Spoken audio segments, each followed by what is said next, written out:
How are you? What's up? Doing well. What's up, everyone? Welcome to Three Chicks in a Pod.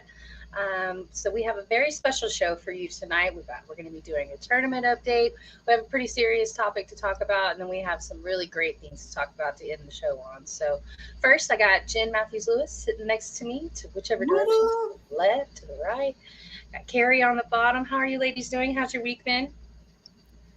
Well, I think that it's been about no, not 17 days yet. It's only probably been 14 days so far since Sunday.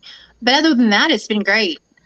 Right. It has been a long week and it's Tuesday. And last week was just as long as well. Okay. So I am going to what's up, Mike? I am going to share the show a couple of places and then we'll jump right into it. Jen, how's your week been? Really good so far. Got some cool news I'll announce later on. Not tonight, but a little further down the road. Oh, Um, right, yes. and then, yeah, always helping my clients at work. So That was a smile, kind of like a forced smile. I love everyone. I love all my coworkers. I love all my I clients. actually do. I love my team. I do actually like my team a lot. Right, right. I really do. Um, That You was know, funny. you know what the problem really is, right? the fact that we're We've not been multi-millionaires yet. well. There's this thing called we were brought up to knowing that four-letter words were bad. Right. Yeah, true. And how many letters does work you have in it? Yeah, four. Yeah, they are bad. It is a bad word. But swim is a good word. A swim is a good word. Oh, yes, it is. It It is. is. Love is a good word. I don't. I did Yeah, not say we're not that. gonna. We're not. And Jay, Oh, I know that's you, even though it says Facebook user. I am not Yeah, putting that on the screen, mister. yeah. Let's not. All right. So Not do we've that. had we've had an exciting NCAA tournament, whether it was the men's or the women's. In the men's tournament, we have no one seeds, we have no two, three seeds, we have no three seeds left. Like the highest is a four seed. We have. Let me look and see what our final four is going to be. We have. Let me look. We got Florida Atlantic versus San Diego State this Saturday at 6:09 Eastern, and then we have, and that is a 9 and 5 seed game. Florida Atlantic being the 9 seed, and San Diego State being the 5 seed. Then we have Miami versus UConn. That is going to be a 5 seed versus a 4 seed game at 8:49 Eastern. What are you ladies thinking about this Final Four? What did y'all think about the Elite Eight that led up to this? I'm telling you, it's been some exciting ball games to watch. It And is I'm Absolutely so. not going to different. lie. I like watching the big ones fall. Mm, okay. So you're loving the But No, men's we love tournament our then? fans. yeah, I'm talking. Well, no, and but at the same time, I'm like addicted to the women's games. But on the mid side, I Right. like watching those big ones fall because that's how Zags got so popular.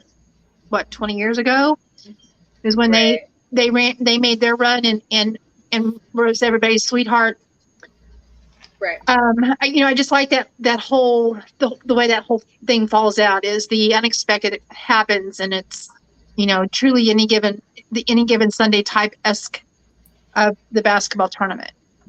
Yeah. So going into the Elite Eight, hey Snowman, going into the Elite Eight, Texas was still in it, but Texas was the highest seed out in the Elite Eight, and I should have taken that as a sign that we weren't going to make it. First half of the game, we looked really dominant. We were up by as much as like 15 points on Miami, and then come the second half, Miami really just started just pecking away at the lead, and not only did we like get down, we were only down like 5 6 points, or we were only up 5 or 6 points. And I go and I start doing some dishes, and I come back, and oh my god, they're leading us. And there were a couple of bad calls at the end of the game, but I can't blame the loss on that whatsoever. We had a really high lead, and we just let it go. Obviously, we missed Dusamo, like the guy that our center was injured, so it was harder for us to rebound the ball. We had Cunningham filling in his position, and it just wasn't a whole lot of smart defending. Like got into a ton of foul trouble, and while I was disappointed in the loss because I felt like we were a better team than what we showed that day. Like I was still happy with the season that we had. We went ahead and gave our coach. He doesn't have the interim status. He is now our head coach. And what could have been a season that just completely could have been disastrous, like what Texas Tech is going through. We didn't have those problems. It was still a successful season. So very proud of our guys and even our ladies too. Our ladies, we didn't make it as far as I thought we were going to make it, but we had some injuries, and that's just kind of how it goes. So this tournament has been super exciting. Like there was, I want to say like 7 years ago, we had a tournament where it was the most upsets in tournament history. And that's kind of what this feels like. Yeah. It's been. Go ahead, Jen. I've got a neat thing that I found about the Miami team. Yes. So go ahead, share. I was just gonna say it's been an eventful and exciting in that I don't think any of the teams except Miami has been in the Final Four before. UConn. UConn has won. But even at the Elite Eight stage in the men's, nobody had won a championship except UConn. So it was still highly likely that we were going to have a new champion. And it may still happen, but UConn did make it to the Final Four, and they are looking super dominant. So we'll see how that goes. I'm pulling for the underdog. I'm pulling for Florida Atlantic. Yeah. That's kind of who I'm going to have to root for. Yeah, if a 9 seed could win the championship, I would love that. Like, just kind of change it up a little bit. If I can't root for my own team, I'm definitely not going to root for Miami. I'm not rooting for the team that put us out. Yeah. But you know what? Thank you to the LSU ladies who did the Lord's work and beat the Miami ladies. Amen. Like somebody had to beat Miami that day. If it couldn't be Texas, I'm kind of glad it was LSU. Amen. And now the ladies tournament has been exciting too, but it's been we still have 2 1 seeds. Right. We have South Carolina. We have Virginia Tech, who I wasn't too sure about their 1 seed status. Like I didn't know if they really had proved that they should be a 1 seed, but in that game last night against Ohio State, like they definitely look like a 1 seed, and they also definitely look like they deserve to be where they're at. So this is their first time being a 1 seed in program history, and it's also the first time that they make it to the Final Four. So congratulations to them. I don't know if they're going to make it past LSU. LSU is they're exciting. They're fast paced. They're physical. What we saw in that game where they played Sunday night. I saw somebody say that it was boring and there was a lot of missed shots. There were a lot of missed shots, but to me, it was a highly physical game. Let me look and see who they played.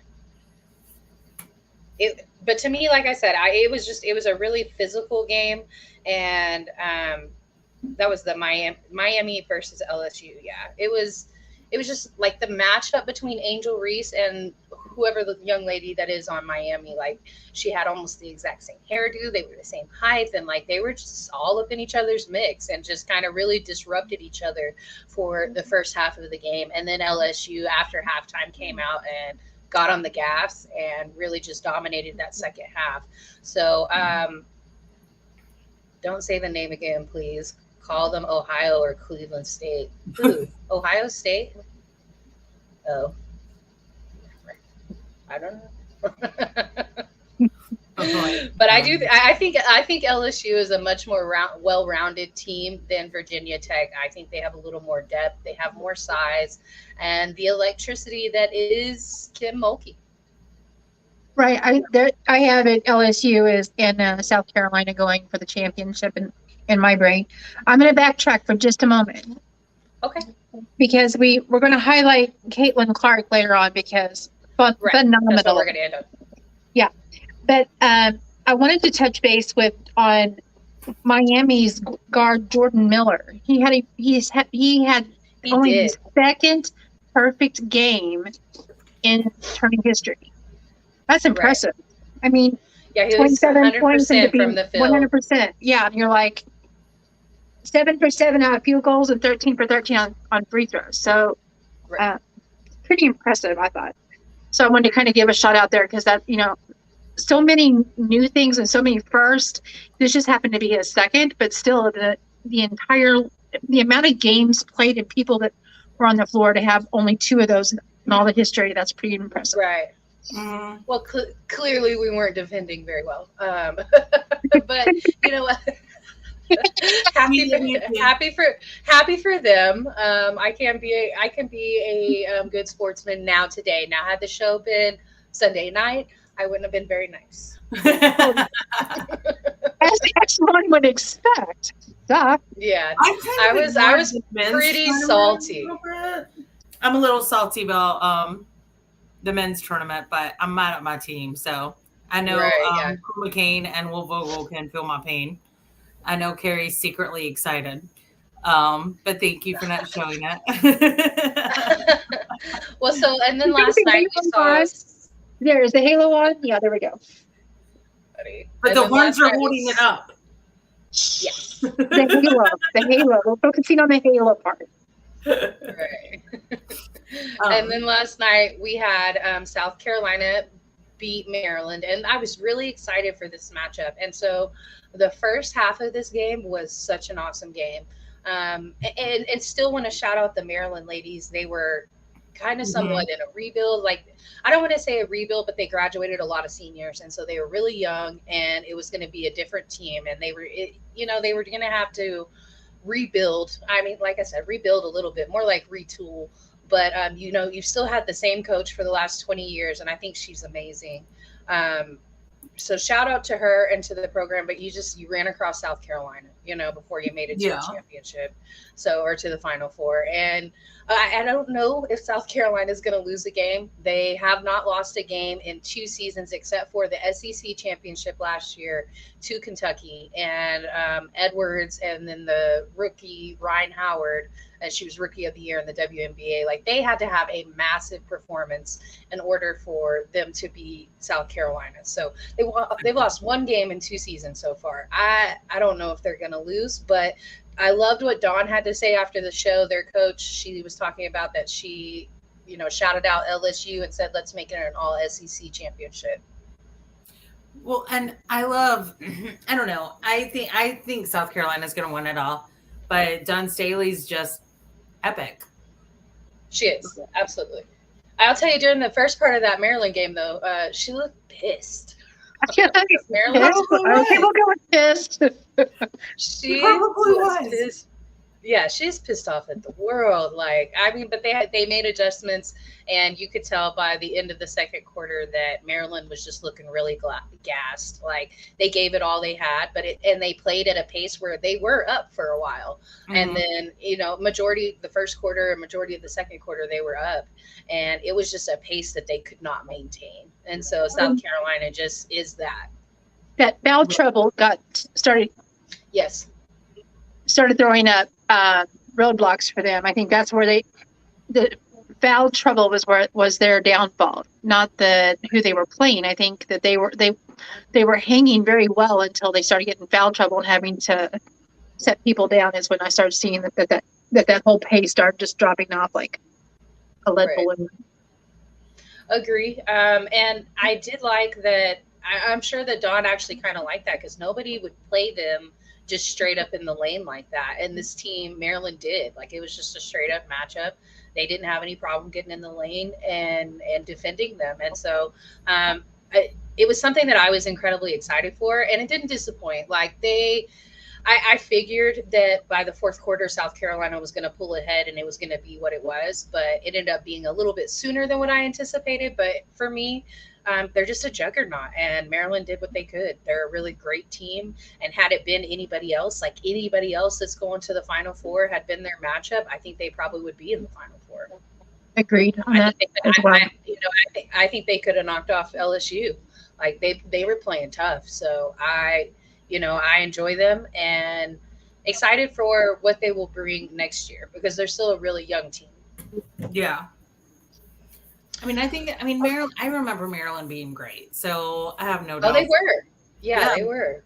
I have no doubts they'll come back to former glory, even if it was about 30 years ago. We won't discuss that.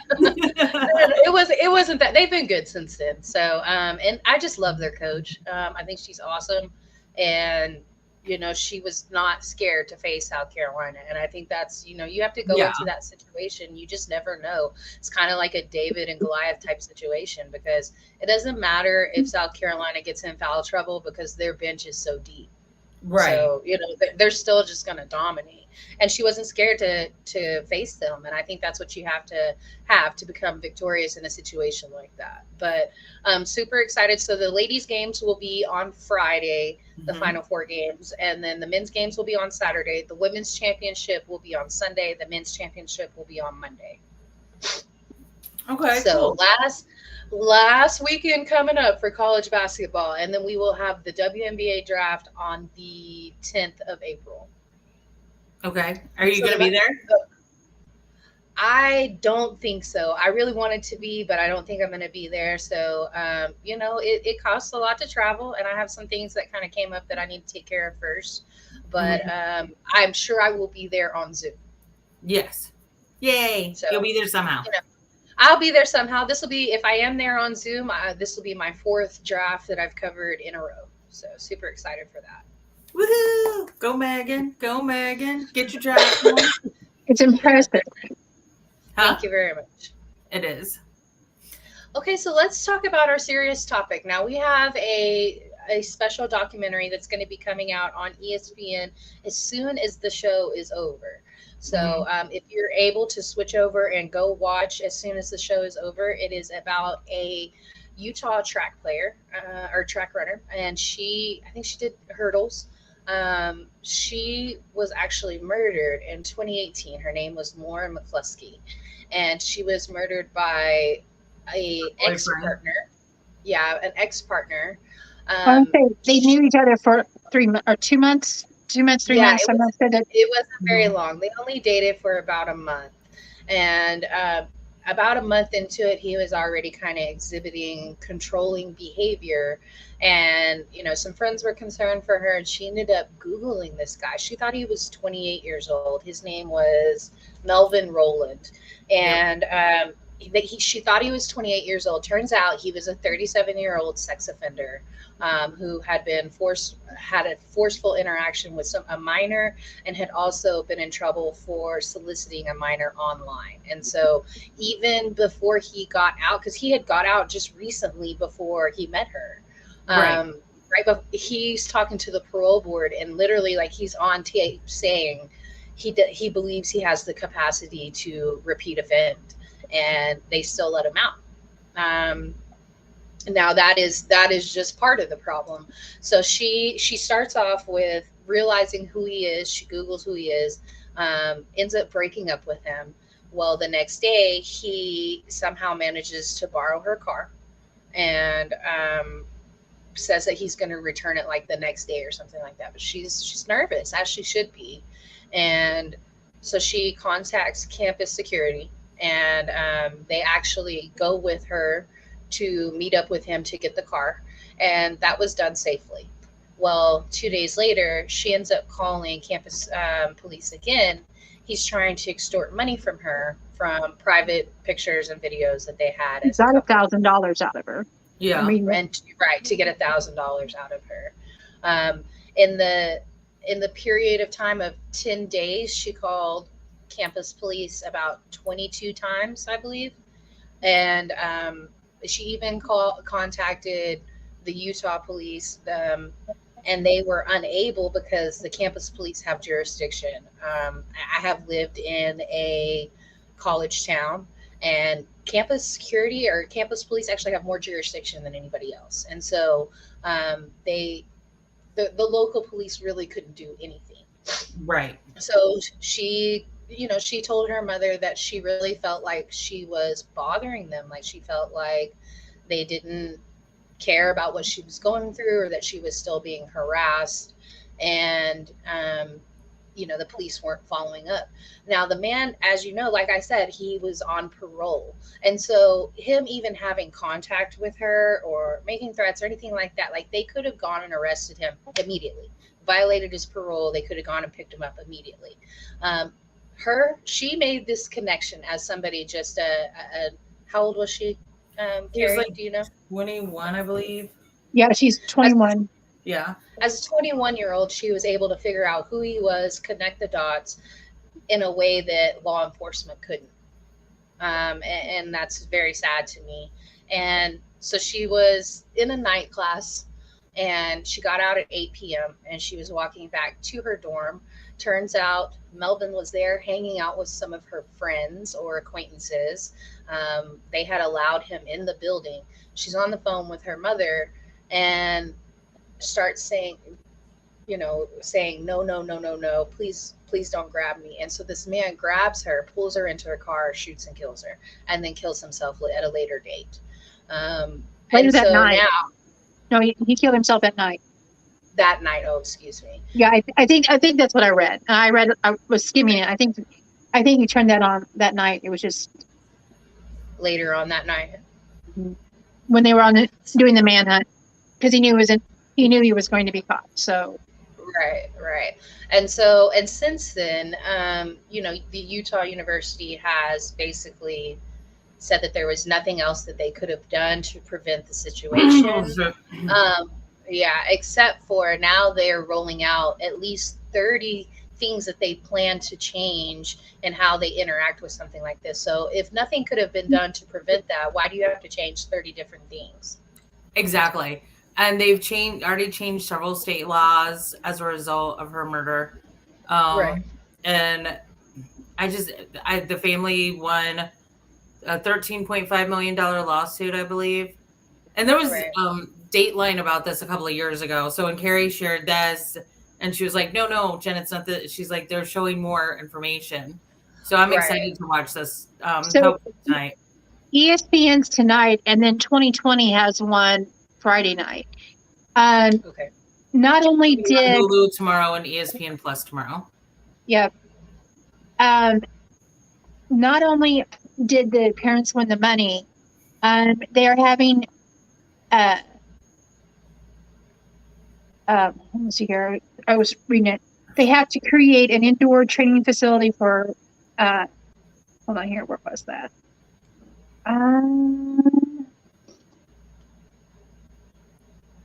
In addition to the monetary settlement, the agreement calls for the school to create an indoor athletic center in Lauren's name and for the creation of the McCluskey Center for Violence Prevention there on their campus. Mm-hmm. And they were asked, what would it, if the school had acknowledged wrongdoing from the beginning, what would it have done for the McCluskeys? And like, it would have saved them a lot of, the dad said, well, it would have saved the school a lot of money. Right. But they were trying to sweep it under the rug, so to speak. Yeah. And what kills me is there was so much video of every instance that she was talking about. Like, there was just video. I can relate to I can relate to her level of fear those 10 days. And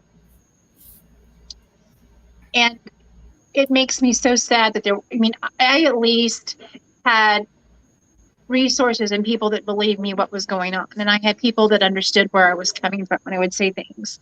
And I had people that were stepping up and protecting me. And it wasn't just my family and my friends. It was law enforcement. I had lots of people stepping in and being there. Right. I can't imagine being a 21-year-old student far from home and no one in an authority position is willing to say, yes, I'm here for you. I'm going to take care of you. I'm going to investigate this. And you're not sounding like Chicken Little with running around saying the sky's falling, because it does get to that point where you feel like I'm making this up in my brain and in just exasperating the situation. And it's not really, that's not true. That's your inner self trying to help you realize where you are. Yeah. So it just blows me away that that's what happened to this young lady. And she tried to get, sadly, well, this happened in her dormitory. Like, she was kidnapped from the dorm. Well, in the parking lot of the dorm. Yeah. So yeah, And again, I don't know. a metal detector would not have saved her at that point.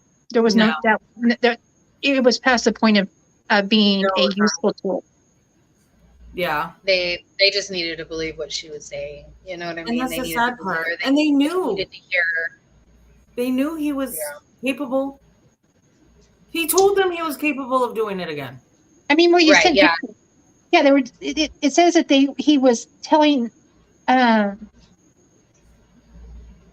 He came to a dorm with a pistol and showed it to other students and sent a text to McCluskey claiming he was a police officer and tried to lure her out in public. So he did all these different things that were warning signs for someone to say, he's gone across the line. But so if they even would have just investigated, they would, if they would have done anything like that, because they were supposed to go arrest him for extortion whenever he blackmailed her about the photos. So if they even would have just followed up on that, they would have known he was on parole, and instantly that's a violation. Like, it would have been taken care of. That's the entirety of the situation. It would have ended right there because he's on parole. Right. That would have been the end of it right there. And then I was reading in the comments on the story that 2020 had, like in my news feed, and I can't even find that again. But there was another female athlete at Utah killed like months later. So her death was not just a random thing. It has happened. There's several times it's happened at Utah. Oh, wow. Like, this was not just a one-time thing. It was like even a few months later, and it was a foreign student from Japan, Indonesia area, that region. Her name was Oriental. I wish I could find it again, because I read that and I was like, and I linked out and went looking for it. Now I can't find. Of course, I'm one of those readers that read. I'm like, well, I wonder what that is. I'm gonna end up 17,000 links later, and I don't even know where I've been. And not even just extortion, because I just Googled this. Sorry to cut you off, Carrie. No. But I was wondering, I was like, I wonder if revenge porn is illegal in Utah. She passed away in 2018. It had been illegal. Utah passed HB 71, which was the first instances of criminalizing revenge porn in the state in 2014. Oh, wow. So that's another law they could have gotten him on, because he was extorting her for one kid without her knowledge of porn, because they don't want to besmirch. So we're going to assume the best, Right. Well, let's be real. There are pictures that. I mean, what happens between a couple? Yeah. Yeah. So, well, I mean, that's not even besmudging somebody. That's just kind of where it is. Yeah. Well, luckily the documentary is starting right now, and so if you want to switch over to ESPN and go watch that and get all the details of it, because I watched the old Dateline of it, and that was basically where I got my information from. But this said that there's all kinds of new interviews, friends, not just the parents. Like, there's people that were a part of this whole situation, and they're a part of the documentary. But before we go, we want to end on a high note, and we want to talk about Miss Caitlin Clark. Now, she has not been awarded National Player of the Year yet, but you hear it here first. She's absolutely National Player of the Year. She is the only person in men's or women's to ever have a 40-point triple-double, which she did this past game against Louisville. I'm going to read some of her stats out of the last 5 games real quick. Against Louisville, it was 41, 10, and 12. Against Colorado, it was 31, 3, and 8. And then against Georgia, it was 22, 3, and 12. Against I mean, just ridiculous numbers. This young lady is, as Steph describes her as, there's no bad shot when it comes to Caitlin Clark. Anywhere she is, even if she's 15, 25 feet plus away from the basket, she's still just going to make it. And I think that's probably the best comparison, but I don't even like comparing because I think that she is her own entity. But when you think of Steph Curry, I mean, you think he can make that shot anywhere, and he's the one sitting there giving her that praise. So Right. I just think she's amazing what she's done for the game. Even in her trash talk towards Haley Van Lith during the Louisville game, she told her to shut up. You're down by 15. I thought that was hilarious. And while I'm a huge fan of Haley Van Lith, I thought that was hilarious. She's so calm and collected, and so for her to even kind of spout off, I was like, oh, she's pissed. Well, But so they interviewed her on First Take this morning, I think, Mhm. and she, they were acknowledging and talking about her stats, and what she wanted to share, the thing that was most exciting for her, is when Sue Bird came in and talked to the entire team before the game during warmups. That was what she was talking about. She was like, but Sue Bird, she was there and she talked to us and she made time for us. And she was just like, that was her moment of excitement. And everybody else, as me listening, I'm thinking, hold on, you are at that. I mean, you are on trajectory to be like, as Right. that level. Definitely so. But for her, but to be so bubbly and excited about that, it was really neat to watch. And then I was reading, and I can't find that either, about Caitlin, where she's like, this is her 30th game that she's been over 30 the 30 points and had the triple double. Right. I don't know, it wasn't that, but she's had 5 this year. She's had Oh 8. yeah, 5 more than she scored more than a football team. Yeah. Yes. She has 800, over 900 points and over 300 assists. Crazy. Yeah, that's what I was actually just about to say. She's the first, the junior became the first player in D1 basketball history to record more than 900 points and 300 assists in the same season.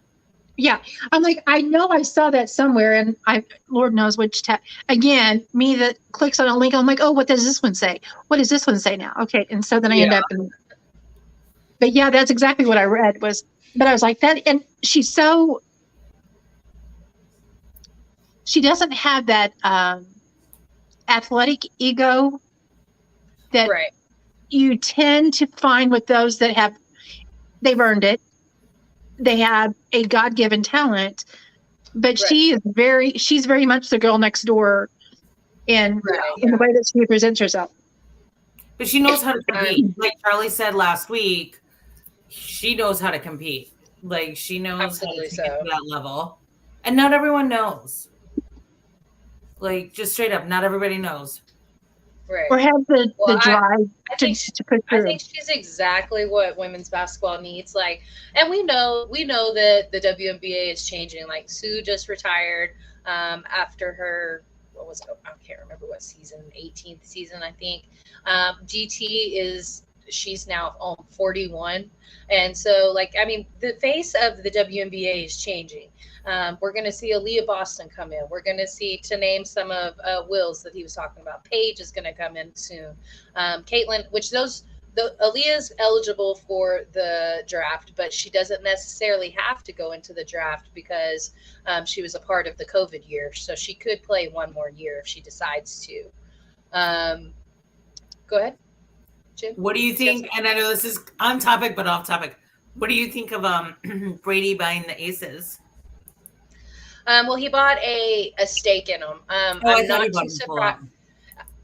No, because Mark Davis is the owner. Okay. But he bought a stake in them. I love it. I think that brings all kinds of attention to the WNBA in a positive light. And we know that Kelsey and Tom Brady have a friendship and, mutual admiration. And so I'm not too surprised that he ended up having a stake in the Aces because she plays for the Aces. Right. Kelsey is also one of the VPs of the Players Association, and so I just think that she's incredible for the brand and for the league, and I'm just super excited for it. Now, I wasn't a just huge Tom Brady fan when he was in the league, but just him to be able to bring attention to women's basketball, I love it. Like, huge fan of him.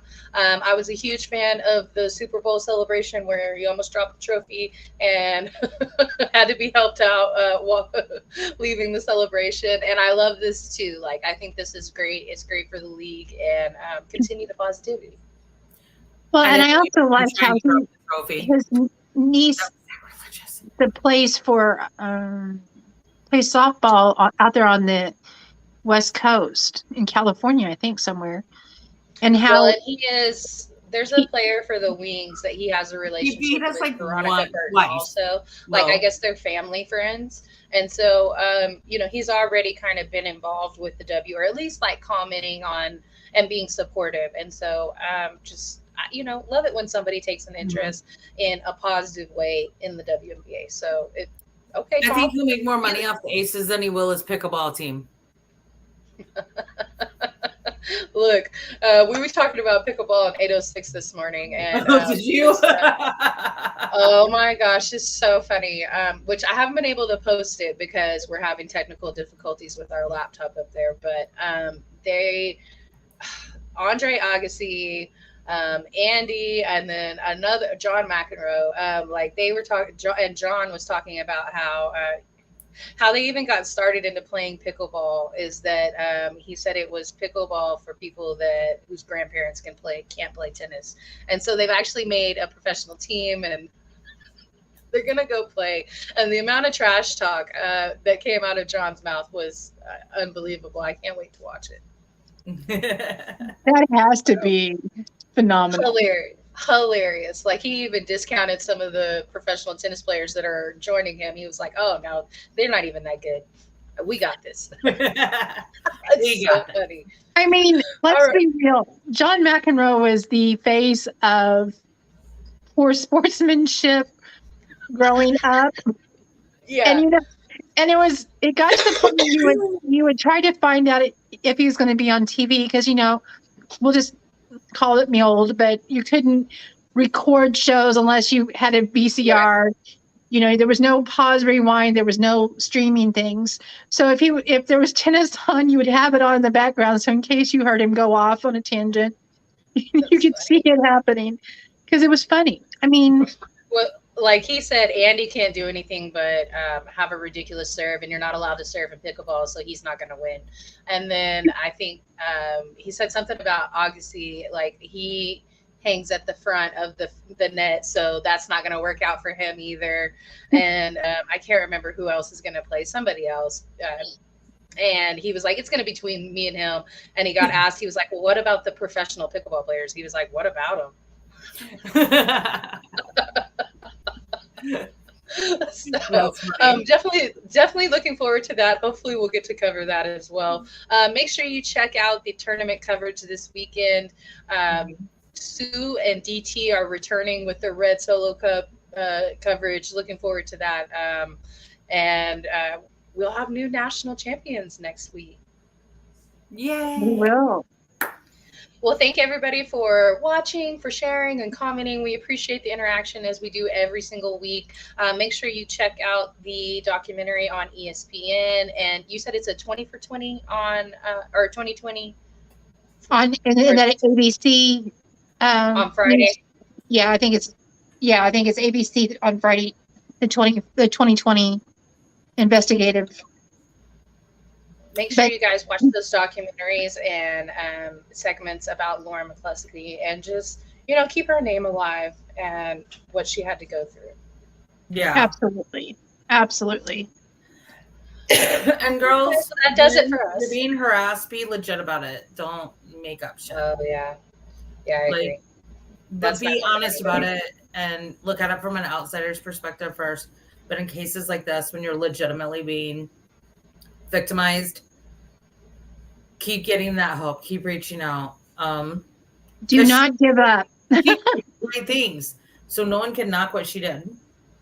Right. Now, like, do not give up. So if there's anyone out there, anything that I could pass along is reach out to me if you're in a situation. Don't give up. And if you need someone to lean on, I'm here, because by golly, it's worth making it to the other side of that type of a situation. Yeah. Absolutely so. Absolutely so. All right. Well, that does it for us this week. We will be back next week. And we will see you again. Bye. Thanks for tuning in. Bye.